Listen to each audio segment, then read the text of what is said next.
Bienvenue, je m'appelle Sylvia Micone et vous écoutez Impact Positif. Dans ce podcast, je discute avec de simples citoyens, des entrepreneurs, étudiants, artistes, penseurs, scientifiques. Ils ont un impact positif sur la société, l'environnement. Ils inspirent, ils font tout simplement. Face à l'urgence climatique, la crise démocratique, face à une société aux inégalités croissantes, 1 million de révolutions ont surgi et des dynamiques se sont mises en place. Bienvenue dans ce monde en transition où chacun, à son échelle, peut trouver sa place et faire bouger les lignes. Ces femmes, ces hommes, je les rencontre depuis des années. Je veux savoir qui ils sont, pourquoi ont-ils lancé leur projet, comment ont-ils eu l'idée, quelles sont les solutions qu'ils proposent et pour quels impacts. On vit dans une société où on n'accompagne pas les entreprises à s'ouvrir sur des profils différents, qu'on a installé en fait la culture du clone. La culture du clone, c'est vrai dans la fonction publique, c'est vrai dans des grands groupes ou dans des entreprises de taille moins importante. Et je pense qu'il y a une vraie rupture de la France par rapport à cette capacité à promouvoir l'ensemble de ses talents. Saïd Amouche a de quoi être fier du chemin parcouru. Mosaïque RH est le premier cabinet de recrutement et de conseil spécialisé dans la promotion de la diversité. Depuis plus de 10 ans, 6000 personnes ont été recrutées et 80% des entreprises du CAC 40 accompagnées. Oui, il a fait bouger les lignes. Il a changé la vie de milliers de jeunes et moins jeunes aux origines sociales, économiques, culturelles diverses en leur ouvrant la voie. Mosaïque leur a permis de montrer l'étendue de leurs talents. L'aventure se poursuit pour Saïd Amouche avec l'Ascenseur, un lieu unique en Europe qui regroupe dans un seul et même espace des entreprises, des associations qui œuvrent pour l'égalité des chances. Des projets complémentaires qui permettent de mettre en place des parcours solides. Et c'est à l'Ascenseur que l'on vous donne rendez-vous pour ce nouveau numéro d'Impact Positif. Saïd Amouche, bonjour. Bonjour Sylvia. Alors, merci beaucoup de participer à Impact Positif. On est ravis de vous accueillir et merci surtout de nous accueillir ici à l'Ascenseur. C'est un tout nouveau lieu qui vient d'ouvrir à Paris et dont vous êtes l'un des instigateurs. On va visiter avec vous, on va vous poser quelques questions sur son concept plutôt novateur. L'Ascenseur, c'est le premier lieu en Europe dédié à l'égalité des chances qui regroupe une vingtaine d'associations et d'entreprises. Alors on va longuement y revenir, mais tout d'abord Saïd, vous êtes bien connu dans le milieu de l'entrepreneuriat social et de l'innovation sociale, car vous êtes avant tout le fondateur de Mosaïque RH. C'est un cabinet de recrutement et de conseil. Alors avec Mosaïque, vous avez voulu mettre la diversité au cœur des ressources humaines, essayer de faire de la place à toute une partie de la jeunesse oubliée, discriminée par ses origines sociales, culturelles ou son lieu d'habitation. Vous avez créé votre entreprise en 2007 et vous l'avez développée sans arrêt. Et vous avez généré depuis le début 5000 recrutements de jeunes avec diplôme et ou expérience. Alors la question que j'aimerais bien vous poser aujourd'hui, c'est où vous en êtes et quel bilan surtout vous tirez ? C'est une bonne question parce que c'est toujours bien de prendre du recul par rapport à ces 10 années d'expérience. 6000 candidats, en fait, on a passé le cap des 6000 candidats recrutés, plus de 80% des entreprises du CAC 40 accompagnées en matière de recrutement inclusif, une vraie activité proactive sur les questions d'ouverture sociale en matière de recrutement, de promotion des compétences lorsqu'on est dans des plans de lutte contre les discriminations. Et je retiens 3 grands aspects. C'est que en fait, pour que ça puisse marcher, il faut continuer à se mobiliser et qu'à partir du moment où on parle moins de ces sujets-là, eh bien, on sent que l'appropriation, la compréhension de la lutte contre les discriminations, l'ouverture à la diversité, l'égalité de traitement, c'est des sujets qui deviennent moins importants. Donc c'est très important de continuer à inciter les organisations, les entreprises publiques, privées à travailler sur ces sujets-là. Le deuxième sujet, c'est que clairement on se rend compte que on vit dans une société où on n'accompagne pas les entreprises à s'ouvrir sur des profils différents, qu'on a installé en fait la culture du clone. La culture du clone, c'est vrai dans la fonction publique, c'est vrai dans des grands groupes ou dans des entreprises de taille moins importante. Vous êtes bien placé pour le dire, puisque vous êtes le premier cabinet en recrutement et conseil qui travaille sur ces questions. Absolument.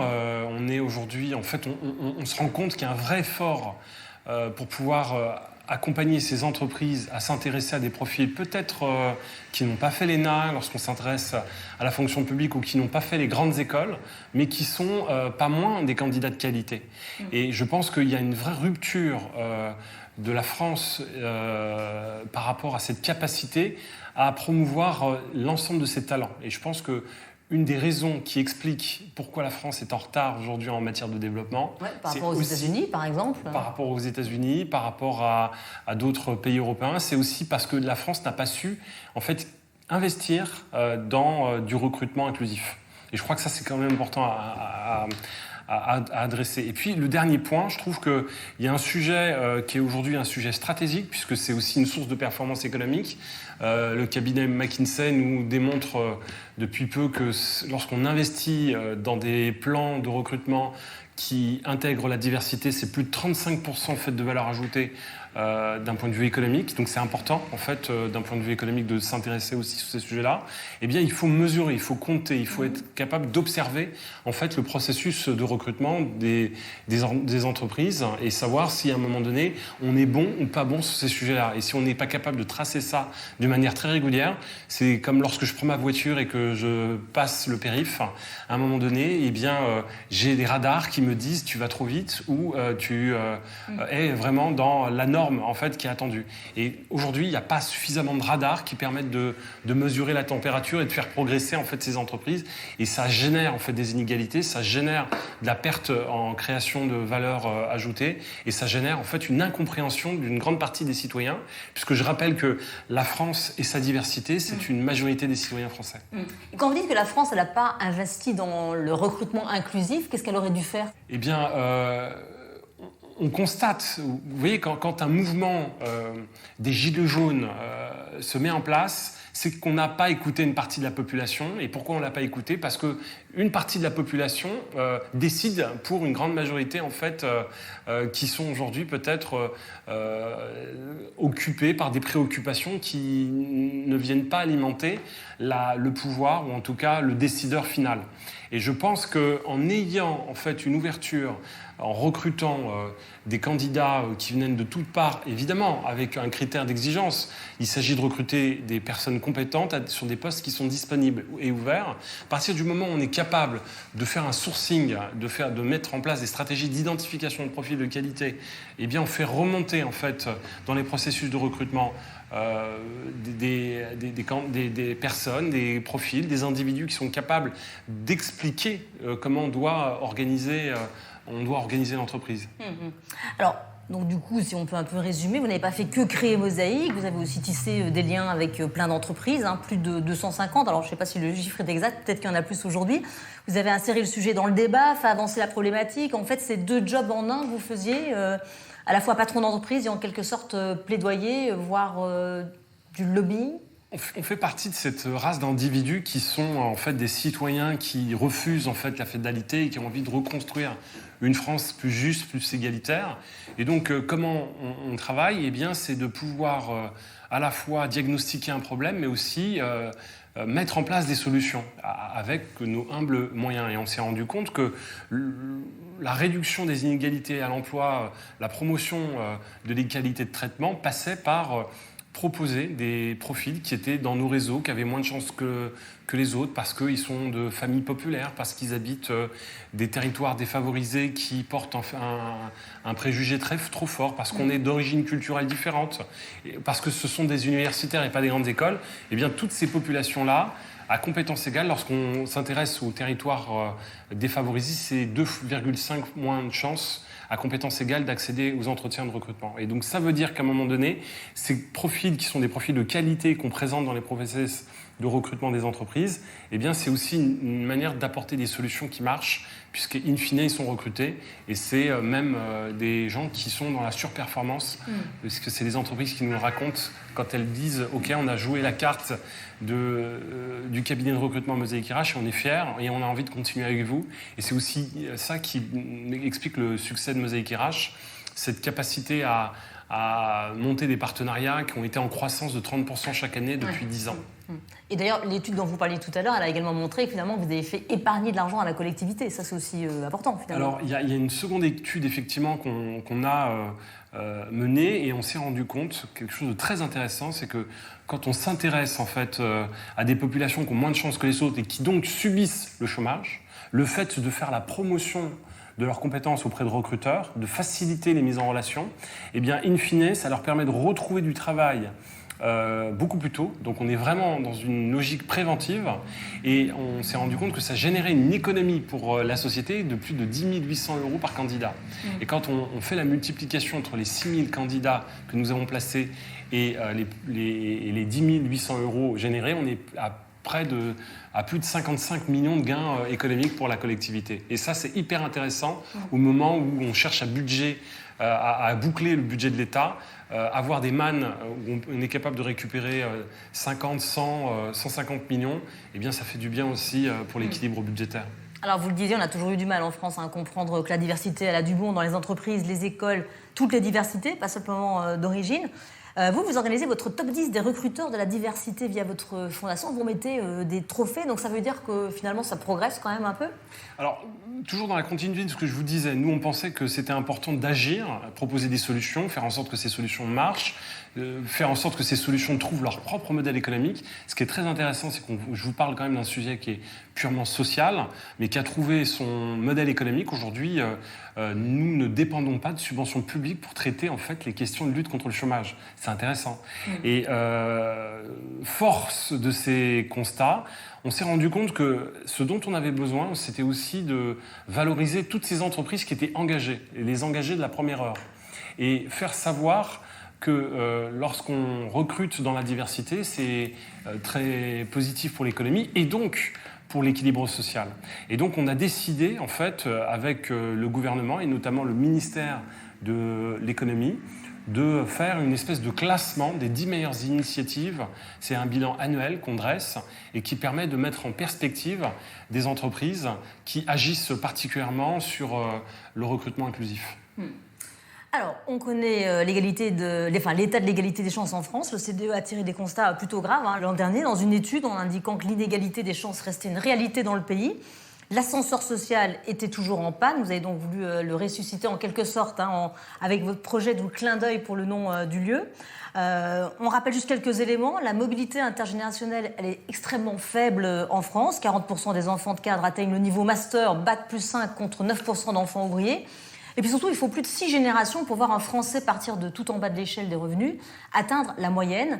Et s'il n'y avait pas la Hongrie, eh bien la France, elle obtiendrait le bonnet d'âne des pays développés. Alors comment on explique cette stagnation ? Comment on explique cette absence de mobilité sociale pendant 40 ans ?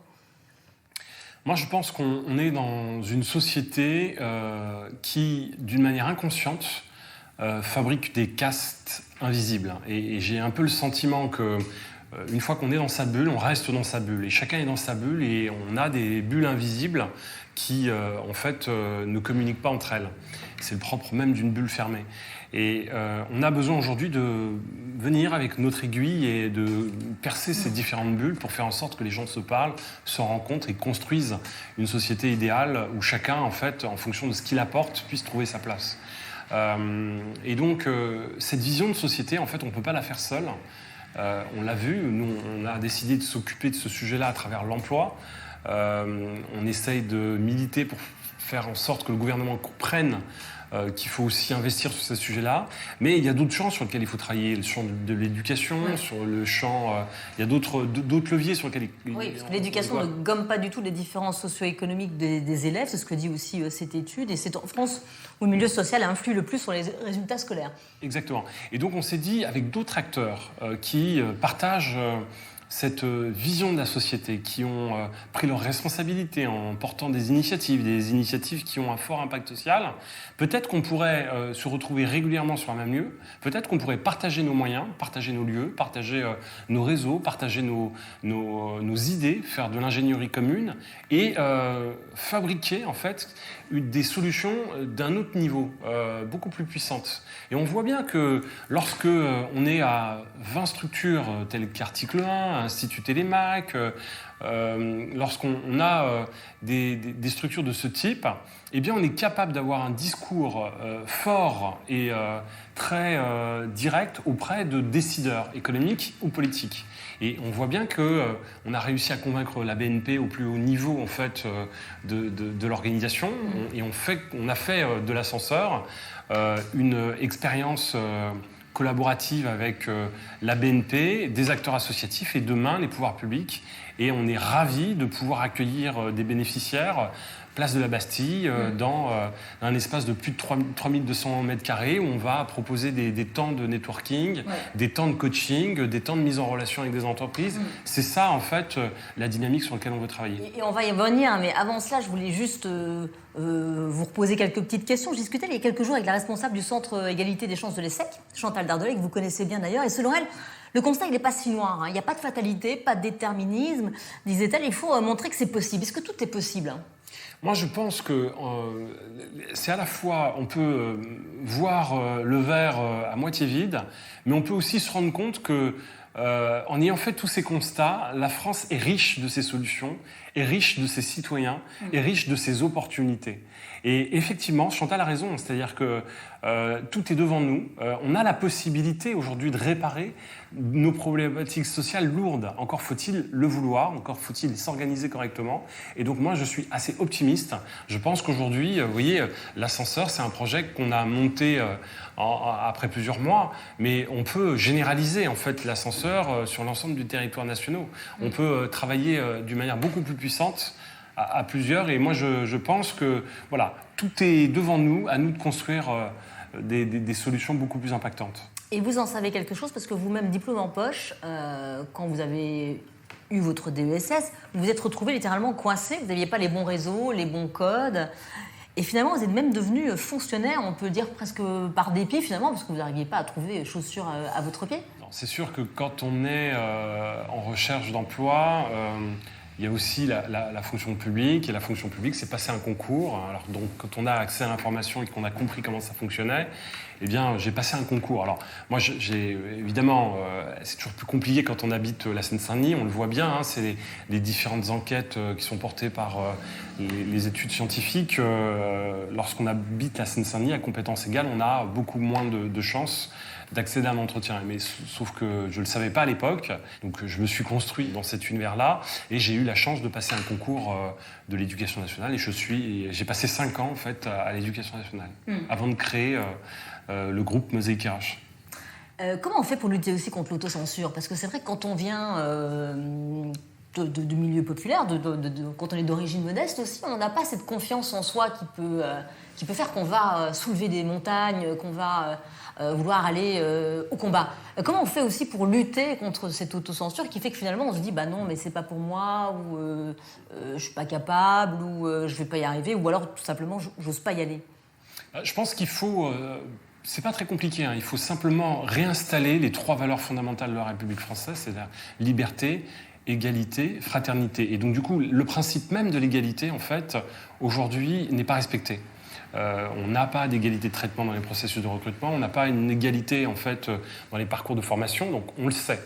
Maintenant, il y a des solutions, il y a une manière de faire. Et donc, tant qu'on n'aura pas garanti la notion de mérite, donc si je fais des efforts, donc je te garantis que tu auras toutes les chances de pouvoir émerger, de réussir, tant qu'on n'aura pas fait émerger ce qu'on appelle des exemples de réussite, eh bien, c'est difficile de se projeter. Et donc, on cultive davantage d'autocensure. Donc, je pense qu'à un moment donné, il faut davantage cultiver ce qu'on appelle les rôles modèles, les stratégies de rôle modèle, de faire émerger ces rôles modèles au regard, pas de leur origine sociale ou ethnique, ou de leur couleur de peau, mais au regard tout simplement de leur capacité de travail et de leur capacité en fait de réussir dans la société française. Et je pense que si on travaille là-dessus, mécaniquement, on redonnera confiance et on aura un système qui se remettra naturellement en place.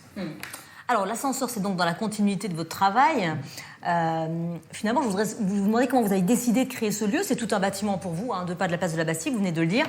Et on précise que vous l'avez créé en collaboration avec Article 1 et BNP Paribas. Finalement, qu'il y a eu ce déclic de ce lieu un peu transversal où on trouverait effectivement cette vingtaine d'associations, d'entreprises à forte innovation sociale. Alors moi, il y a quelques années, j'avais participé en fait à la mise en place KGMAP d'un concept qui s'appelait la ruche.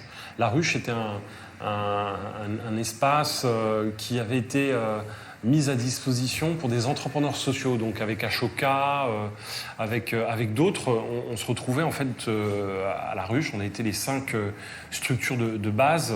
Et j'ai pris beaucoup de plaisir en fait à collaborer avec d'autres entrepreneurs sociaux, à réfléchir à des problématiques communes, à partager en fait de l'information. J'ai en fait retenu en fait une leçon, c'est qu'ensemble on est plus fort. Et c'est vrai que quand on a grandi avec Article 1 et Mosaic RH, on s'est dit tiens, ça serait intéressant de se mettre ensemble sur un même lieu. Et de fil en aiguille, eh bien, on a eu besoin de trouver un lieu commun et on nous a proposé en fait plusieurs possibilités, dont cet immeuble. Et on s'est dit chouette, on pourrait ensemble prendre au moins 50% de la surface si on était capable de promouvoir les autres étages pour d'autres associations. On pourrait en faire en fait un lieu unique pour promouvoir l'égalité des chances. Et on s'est dit banco, on y va. On en parle à nos différents partenaires et on voit comment nos partenaires peuvent nous accompagner dans cette vision-là. Et donc du coup, voilà, il y avait une volonté très forte de la part de Benjamin Blavier d'aller dans cette direction-là. Moi, je me retrouvais, on se comprenait complètement sur le projet. Et naturellement, ensuite, les entreprises qu'on côtoyait chacun de notre côté, on s'est dit, tiens, créons un discours commun, créons une vision commune, créons un projet commun et allons convaincre différents décideurs économiques. Et aujourd'hui, on voit bien que SFR a suivi, SFR a apporté son expertise en matière de technologie, donc tout ce qui est réseau téléphonique, accès Internet et tout, c'est SFR qui a fait.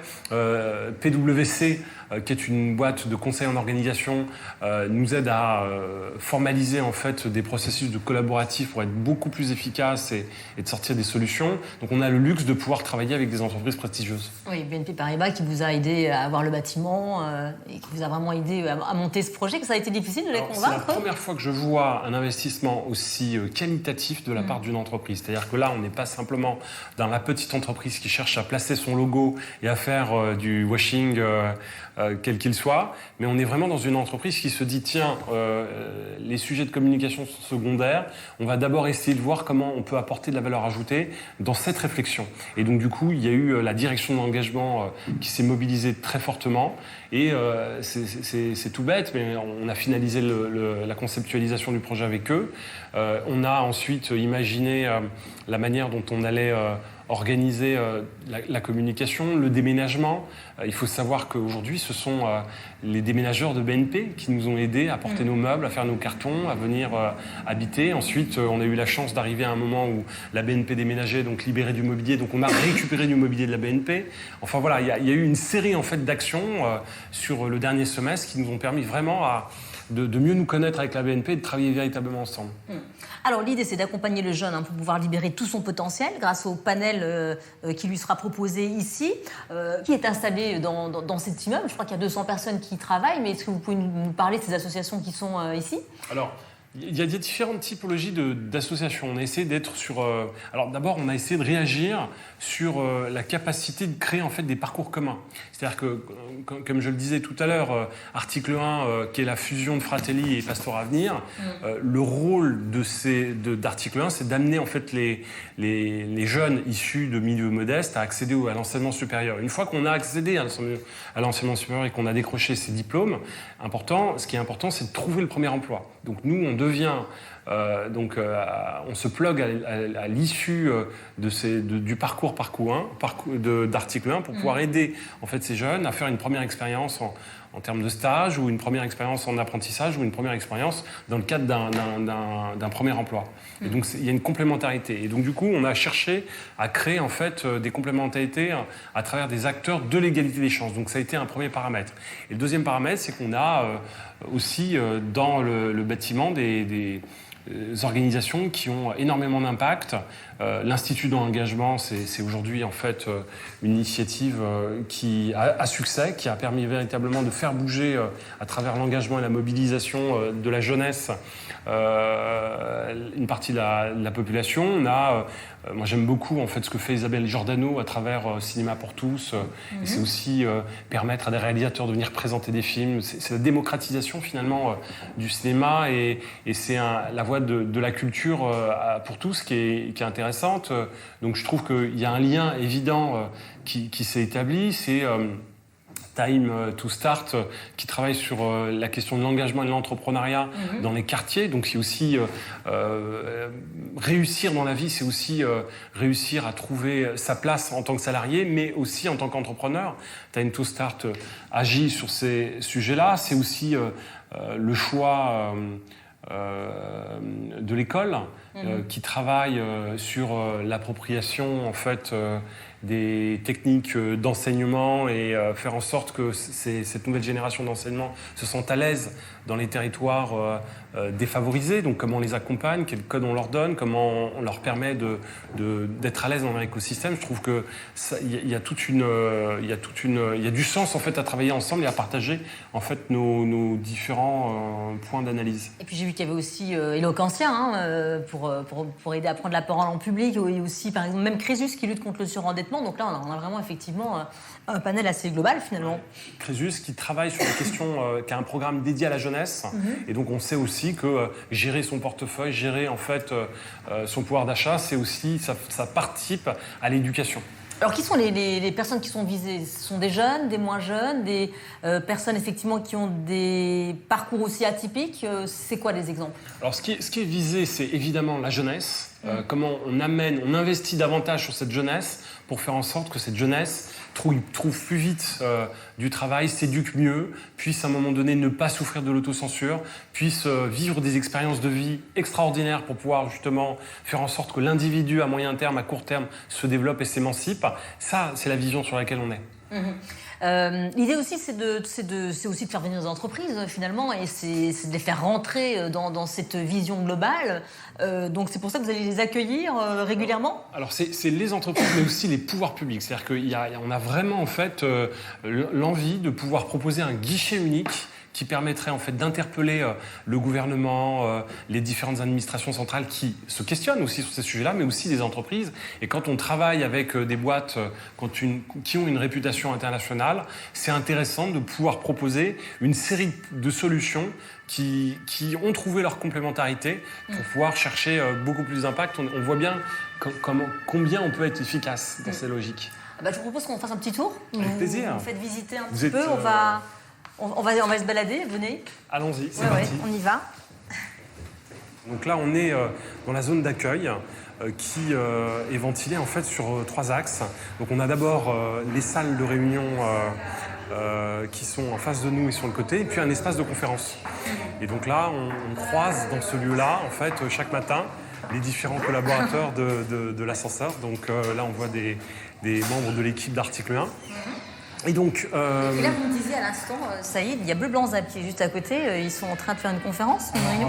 Voilà, absolument. Donc, en fait, le concept même de l'ascenseur, c'est de se dire que c'est un lieu qui partage ses salles de réunion avec les résidents, évidemment. Donc, les résidents ont la possibilité d'organiser des événements ou d'utiliser les salles de réunion. La deuxième chose, c'est qu'on pense que les 20 structures qui sont ici ne représentent pas elles-mêmes, en fait, l'écosystème de l'égalité des chances. Donc, chaque association, et ça, c'est le pari qu'on a fait avec BNP, c'est vraiment un accord qu'on a trouvé. BNP donc, finance le rez-de-chaussée, et la vocation, c'est de pouvoir donner la possibilité à d'autres acteurs qui ne sont pas résidents, mais qui œuvrent en tant que structure associative sur l'égalité des chances, de venir utiliser les locaux. Donc ça, c'est extrêmement intéressant. Et puis, vous savez qu'on est quand même très poussé maintenant à réfléchir à nos modèles économiques. Et donc, on a défendu très tôt, en fait, sur le concept de l'ascenseur, de pouvoir commercialiser l'exploitation, en fait, de ces salles de réunion pour pouvoir générer du revenu et soit amortir nos charges, soit financer, en fait, des ressources communes. Et donc, c'est la vision sur laquelle on est. On voit bien que le secteur associatif aujourd'hui connaît un nouvel élan avec cette volonté de pouvoir construire des partenariats publics-privés qui n'a pas de mal à commercialiser des prestations, mais qui est aussi capable de soigner en fait la vision sur laquelle il est, c'est-à-dire soigner l'intérêt général in fine. Alors, donc, cette salle de réunion là-bas, et qu'est-ce qu'on a en face? Alors voilà, donc là, on a la grande salle de réunion qui est utilisée par un des partenaires qui s'appelle le Banc Zèbre. Ensuite, on a une autre zone qui est assez sympathique puisqu'on est sous verrière. Et donc, pas plus tard qu'hier, on avait monté un forum de recrutement avec l'ambassade des États-Unis sur un programme qui s'appelle Job for All. Et on a présenté 50 candidats à des entreprises américaines et françaises sous l'impulsion de l'ambassade. Donc, c'était assez sympa. Donc, il y a des petits fours qui attendent déjà. Donc, il y a un autre événement réunion qui va bientôt qui va avoir lieu. Ensuite, on a une espèce de cuisine partagée. Donc, ça nous permet aussi de se retrouver le midi, de partager des repas, partager des réflexions. Voilà. Et puis, on a d'autres salles de réunion dans la continuité. Donc, on est sur des zones qui font à peu près 500 mètres carrés là, sur la surface. Ce qui est extrêmement intéressant aussi, qu'il faut retenir, c'est qu'au total, on a grosso modo un bâtiment sur 8 étages qui fait 3200 mètres carrés. Mais il faut savoir qu'on a encore en dessous, en fait, 2 sous-sols qui sont des sous-sols extrêmement propres, de qualité, qui représentent à chaque fois 2 fois sur 600 mètres carrés. Et donc on est en train de se dire pourquoi ne pas faire une salle de cinéma cinéma pour tous par exemple. Pourquoi ne pas faire qui est chez vous. Absolument. Donc du coup on est en train de réfléchir à l'exploitation en fait de ces zones qui peuvent être aussi des solutions pour d'autres partenaires. Donc voilà. Donc on va maintenant prendre l'ascenseur pour pouvoir monter sur les différents étages. Et si vous voulez, je vais peut-être vous faire quelques commentaires sur les différentes structures, je vous en prie, allez, qui sont au sein de l'ascenseur. Donc là, on prend l'ascenseur pour un étage, c'est pas très sportif, mais... Non, mais c'est une manière de pouvoir vivre l'expérience de l'ascenseur. Ce qu'il faut retenir aussi, c'est que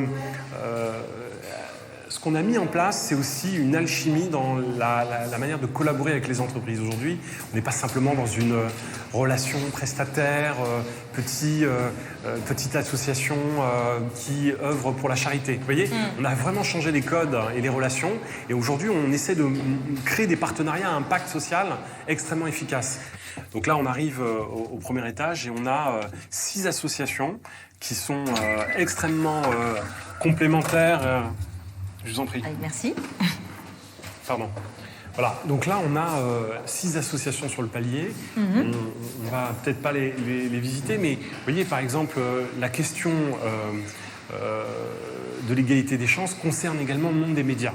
Et nous on pense que si demain on était capable de nourrir les rédactions, je fais référence par exemple à cette fameuse une de Libération qui fait son mea culpa en disant voilà, c'est notre photo, on assume, on comprend qu'il y a un problème. Et puis il y a toute une démarche derrière de la rédaction de Libé, des dirigeants de Libé pour pouvoir favoriser l'ouverture. Mais souvent on nous dit mais ok, on veut bien recruter des journalistes, mais il faut que les journalistes soient formés. Et bien là, directement, on a une association qui s'appelle La Chance et qui a pour vocation en fait de permettre à des jeunes étudiants de préparer les concours de journalisme et ensuite, après les avoir réussis, de pouvoir justement présenter leur candidature. Et je trouve que voilà, ça c'est vraiment une association qui a un énorme potentiel, que j'adore personnellement en plus, et je trouve que c'est extrêmement intéressant. Avec Saïd, nous passons dans les locaux de Passerelle et Compétences, Time to Start, Cinéma pour tous, Action Emploi Réfugiés ou encore le programme Dilemme de Crésus. Alors ça c'est le premier étage. Ça c'est le premier étage. Allez, et donc, on va voir ce qui se passe au deuxième. On a un ascenseur sur la droite, mais on a un escalier très sympa, très agréable, qui permet aussi de créer en fait des rencontres insolites avec les collaborateurs de Mosaïque RH, là comme on le voit, Fleur qui se cache et qui n'aime pas du tout être interviewée. Fleur a participé à la réussite de l'opération Job for All qui a été montée avec l'ambassade des États-Unis hier, Fleur est consultante en recrutement, engagée sur les questions d'égalité des chances, et on a convaincu 5 entreprises hier à rencontrer nos candidats, et on a eu un bon taux de transformation en termes de résultats, je crois. Oui, 22 placements en potentiel sur 24 postes. Voilà, donc information en direct live, on voit bien que ça fonctionne. Donc là, on est sur l'étage de Mosaïque RH. Là, on est chez vous. Ouais, exactement, on est à la maison. Mosaïque RH est aujourd'hui un groupe qui se repose sur plusieurs expertises, une expertise purement recrutement, une expertise dédiée en fait à l'accompagnement et la préparation des candidats, c'est ce qu'on appelle le pôle campus, et puis on a une activité de laboratoire qui a pour vocation de tester des nouvelles... Bonne soirée. Qui a pour vocation en fait de tester de nouvelles situations, de nouvelles solutions. Et donc c'est important aussi en matière de lutte contre les discriminations de pouvoir œuvrer sur ces solutions-là. Et donc là on a, si on rentre dans l'espace de Mosaïque RH. Donc on a des collaborateurs dans les différents bolos et puis des salles dans lesquelles on fait. Alors là, on a la salle Martin Luther King et on aime bien cette citation: vivez les rêves que la vie vous défie de rêver. Ah oui. Et on accueille nos candidats ici. Donc on organise nos sessions de coaching. C'est là où à un moment donné on est en capacité de transmettre un certain nombre de savoir-faire. En face, on a la Saïd, salle en fait, Gandhi. vous étiez quand vous avez créé Mosaïque RH, vous n'étiez pas à Paris. Non. Quand j'ai commencé à travailler sur la lutte contre les discriminations, c'était dans mon appartement en Seine-Saint-Denis, à Bondy, à Pantin, pardon.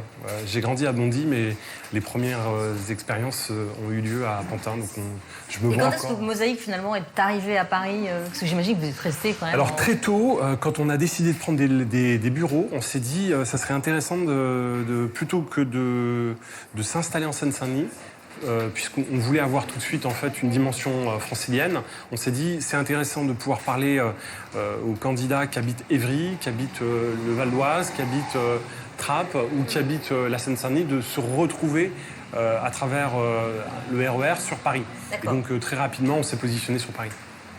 Ça a toujours Alors. été une volonté en fait de décloisonner. Alors, salle Martin Luther King et salle aussi Gandhi. Soyez le changement que vous voulez voir dans le monde. Voilà, donc pour nous c'est important aussi de mettre la lumière sur quelques leaders. Donc là on a aujourd'hui la salle Rosa Parks. Vous ne devez jamais avoir peur de ce que vous faites quand vous faites ce qui est juste. Et ça c'est notre salle d'évaluation. Donc pareil là, donc on propose aux candidats de venir présenter leurs compétences et de rencontrer en fait nos professionnels, nos consultants pour pouvoir évaluer leurs qualités professionnelles et les présenter. Donc là on a l'équipe recrutement qui doit certainement être en collaboration. Allez, une petite photo. Et donc voilà, l'ascenseur est aussi au second étage avec Mosaïque RH. Allez, 3e étage. Salut. Bonsoir. On a constitué en fait sur le 3e étage en fait une collaboration entre la Fondation Mosaïque et la plateforme diversifiée votalent.com. Et puis on a croisé la semaine dernière Yannick Noah, puisque Yannick Noah préside l'association Faites le Mur. Et donc il nous restait un peu de place, donc on a partagé en fait cet espace avec Faites le Mur. D'accord. Et je vois qu'il y a aussi Yes Academia, là c'est pareil, c'est de l'aide à l'entrepreneuriat. Exactement, absolument, tout à fait. Yes Academia. Article 1, Article 1, qui ça y est, est donc on l'autre arrive, instigateur avec vous de ce lieu de l'ascenseur. Absolument, article 1 qui est donc au 3e avec nous, 4e étage. Et donc article 1 a aussi d'autres structures comme qu'ils ont incubées comme Alteraction ou Dual Conseil. Voilà. Et il y a un programme aussi qui marche plutôt bien avec le groupe La Poste qui s'appelle l'Envol. Bonjour. Bonjour. Alors ici naîtront bientôt les plus grands talents dont la République a besoin. C'est la porte-parole du gouvernement qui a dit ça lors de votre inauguration. Quels sont vos objectifs et à quel terme? Nous, on pense en fait démontrer que pour pouvoir travailler sur la réduction des inégalités, à un moment donné, il y a aussi un sujet de moyens. Et partager des moyens, investir sur des moyens efficaces, c'est important. Et donc, on pense que l'ascenseur incarne ça. Et on peut imaginer qu'aujourd'hui, c'est Paris-Bassy, mais demain, ça peut être Toulouse. Capitole. Parce que l'idée c'est d'essaimer, j'imagine que vous n'allez pas vous arrêter à Paris. Et donc du coup, très rapidement, ce qu'on va faire, c'est s'intéresser à la conceptualisation en fait, de l'ascenseur, voir ce qui marche pas, et créer en fait un projet de réplication pour pouvoir ouvrir d'autres structures de ce type, voilà, sur d'autres communes. Alors, 4e étage. Quatrième étage, donc là, c'est nos amis d'Article 1 qui sont là. On va peut-être frapper à la porte de... Ah, il n'est pas là. De Benjamin Blavie, effectivement. C'est Qui est dommage, donc, Benjamin doit être en rendez-vous qui est à la extérieur. tête d'Article 1, mais qu'on essaiera de toute façon d'interviewer dans Impact Positif prochainement. Ensuite, on monte au 5e et on a encore Article 1. Il faut savoir que Article 1 a aussi en fait travaille beaucoup sur les sujets d'innovation et a travaillé sur le concept en fait de l'orientation des lycéens étudiants. Ils ont lancé une plateforme qui a été reconnue comme une plateforme très innovante puisqu'ils sont lauréats en fait du concours French Impact.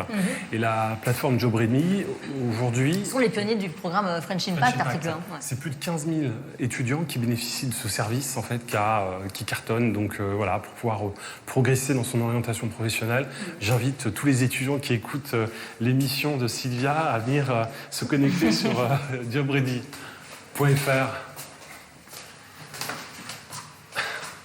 Ça monte. Allez, on monte encore au 6e et là on a une autre organisation qui avait été impulsée par Martin Hirsch qui s'appelle l'Institut de l'engagement. L'Institut de l'engagement est dirigé par Claire de Mazencourt. On va peut-être frapper à sa porte. Ah, voilà. Claire ? Un petit mot justement sur l'Institut de l'engagement. L'Institut de l'engagement, que fait l'Institut de l'engagement ? L'Institut de l'engagement, on repère des jeunes qui se sont engagés dans un bénévolat ou un volontariat, qui m'ont montré un vrai potentiel, qui ont un projet qui est en accord avec leur potentiel. Ils veulent reprendre des études, ils veulent trouver un emploi, ils veulent créer leur activité. Et qui, si on ne fait rien pour eux, n'y arriveront pas parce qu'ils vont se heurter à toutes les cloisons et les cadenas qu'il y a aujourd'hui dans le système d'éducation et le système d'emploi. Et donc nous, on leur fait monter la marche qui va bien, de façon qu'ils aient un avenir à la hauteur de leur potentiel. D'accord. Et qu'ils continuent à porter les valeurs d'engagement et de citoyenneté Oui, tout voilà, au c'est long ça, de leur parce que parcours. c'est quand même l'Institut de l'engagement, donc il y a des valeurs d'engagement aussi Et dedans. voilà, exactement. Merci beaucoup. Mais je vous en prie, c'est un plaisir à votre disposition. Mais merci beaucoup. Donc l'Institut d'engagement, et nous sommes au 6e étage.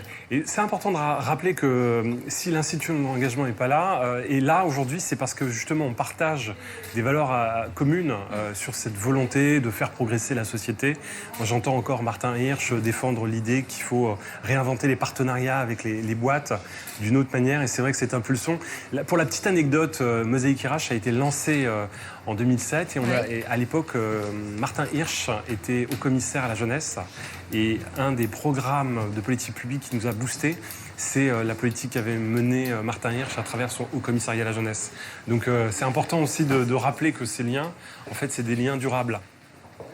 Voilà, donc ça c'est l'Institut de l'engagement qui est complètement installé sur le 6e étage. Et vous avez remarqué que l'immeuble, en fait, plus on monte, moins il y a de mètres carrés. Et donc du coup, évidemment, c'est le fruit de cette architecture. Et donc on va retrouver maintenant, en fait, le 8e, le 7e et le 8e étage. Salut, ça va ? Ouais, super. Où on va avoir des espaces qui vont être un peu plus confinés. Alors la Cravate Solidaire, ça c'est intéressant. Donc en fait, eux, c'est une association qui a quelques années et qui a l'ambition de rhabiller finalement ces candidats qui cherchent un emploi et qui n'ont pas toujours les moyens, c'est vrai, de pouvoir de louer un costume, d'en acheter un. Absolument, tout à fait. La recherche d'emploi, c'est aussi la maîtrise d'une série de codes. Et les codes vestimentaires, c'est pas forcément quelque chose qu'on apprend naturellement lorsqu'on va à la fac ou à travers son réseau d'amis. Dans des familles, ça se fait très naturellement, et dans d'autres lieux, on a besoin de comprendre comment, à un moment donné, on s'habille, comment on porte la cravate, quel type de chemise on doit mettre pour pouvoir participer à un entretien. Et c'est vrai que ça a été le credo initial de la Cravate Solidaire qui a décidé d'agir sur ces sujets-là. Et petit à petit, bonjour. Petit à petit, en fait, ils ont développé leurs compétences, et aujourd'hui, ils font du coaching et de la préparation à l'emploi notamment. Et encore une fois, il y avait une complémentarité dans les savoir-faire qui était quasi naturelle. On retrouve l'Institut Télémac, c'est une initiative qui a pour vocation en fait, d'aider des collégiens. On parlait tout à l'heure d'autocensure et de volonté de se projeter dans un avenir avec beaucoup plus de sérénité. Eh bien, l'Institut Télémac, en mobilisant des mentors, des professionnels, agit directement dans les collèges, en collaboration évidemment avec les chefs d'établissement et les profs, pour pouvoir aider cette jeunesse qui habite les quartiers politiques de la ville à s'émanciper, dépasser en fait ses rêves, et de pouvoir justement se raccrocher sur des projets projet professionnel très tangible, en passant par justement une réussite au niveau pédagogique. Et donc c'est une très très belle initiative que j'adore. Pour tout vous dire, l'Institut Télémac, c'est une organisation que j'aime beaucoup parce qu'ils sont efficaces, ils étaient déjà installés en fait dans une entreprise et on les a un peu convaincus, on les a un peu poussés à venir nous rejoindre parce que là encore une fois, quand je vous parlais de chaîne de valeur, là on voit bien que ce sont des acteurs efficaces au niveau du collège, on voit bien ce que fait Article 1 au niveau du lycée et de l'enseignement supérieur et la dernière étape qui est celle en fait de l'insertion professionnelle à travers Mosaïque RH. Là il y avait une complémentarité d'acteurs évidente. Nous passons devant Eloquentia, que les auditeurs d'Impact Positif connaissent bien. Stéphane de Freitas fait partie de nos invités cette année. Ça y est, nous sommes au dernier étage. Qui on retrouve sous les toits, eh bien, cette formidable structure qui existe depuis peu de temps, qui s'appelle Viens voir mon taf. Donc c'est une plateforme qui est remarquable parce que le travail qui a été fait, eh bien, c'est vraiment l'initiative de journalistes qui se sont dit on va ouvrir nos réseaux à des collégiens qui ont moins d'opportunités que les autres et on va leur permettre de faire un stage de troisième. Et ce que je trouve vraiment fabuleux, c'est qu'ils ont réussi à convaincre le gouvernement à en faire une mesure publique, politique forte, et c'est devenu en fait l'initiative qui a été propulsée par le président de la République l'été dernier, et il a décidé de partir de cette expérience extraordinaire de Viens voir mon taf et en faire une plateforme nationale qui a pour vocation aujourd'hui de booster plus de 30 000 élèves de troisième. Donc alors voilà. Comment ça fonctionne? C'est tout un chacun qui peut comme ça sponsoriser quelqu'un? Oui, n'importe quelle... Alors je me rapproche parce que vous n'avez pas de micro, je suis obligée de vous tendre le mien. Donc n'importe quelle entreprise ou n'importe quel professionnel peut publier une offre de stage sur Viens voir mon taf, donc le site, c'est très très simple, et les élèves recherchent d'eux-mêmes, c'est réservé aux collégiens d'éducation prioritaire, mais les élèves peuvent aller d'eux-mêmes sur le site, postuler aux offres qui les intéressent en fonction des secteurs d'activité et de leur localisation, et ensuite rentrer en contact avec le professionnel directement. Voilà, et c'est réservé aux collégiens des zones prioritaires. Exactement. Et ça fonctionne? Oui, ça fonctionne très très bien. Il y a un vrai engouement des entreprises parce qu'à chaque fois qu'elles accueillent un stagiaire, elles sont demandeuses pour en accueillir de nouveau l'année suivante et plus. Donc ça se passe très bien. Et du côté du retour des élèves, c'est la même chose. Ils recommandent à leurs successeurs de quatrième de passer par l'association. Et on a de plus en plus de collèges qui nous demandent d'intervenir en classe dans les ateliers. Et par exemple, vous avez fourni combien de stages l'année dernière? Alors là, cette année, on vient de finir l'année scolaire et on a fait plus de 1000 stages, sachant qu'en 3 ans, on en a fait 2000. Donc d'année en année, ça double. Et l'objectif pour l'an prochain est encore de doubler ce chiffre. C'est très bien, Viens voir mon taf. Merci Super. beaucoup.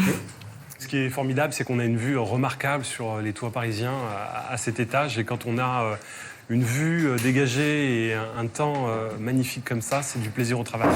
L'ascenseur, c'est aussi ça. Autre association, c'est Bénénova qui travaille sur le bénévolat avant d'arriver sur notre 20e pitch, dernier étage de l'ascenseur.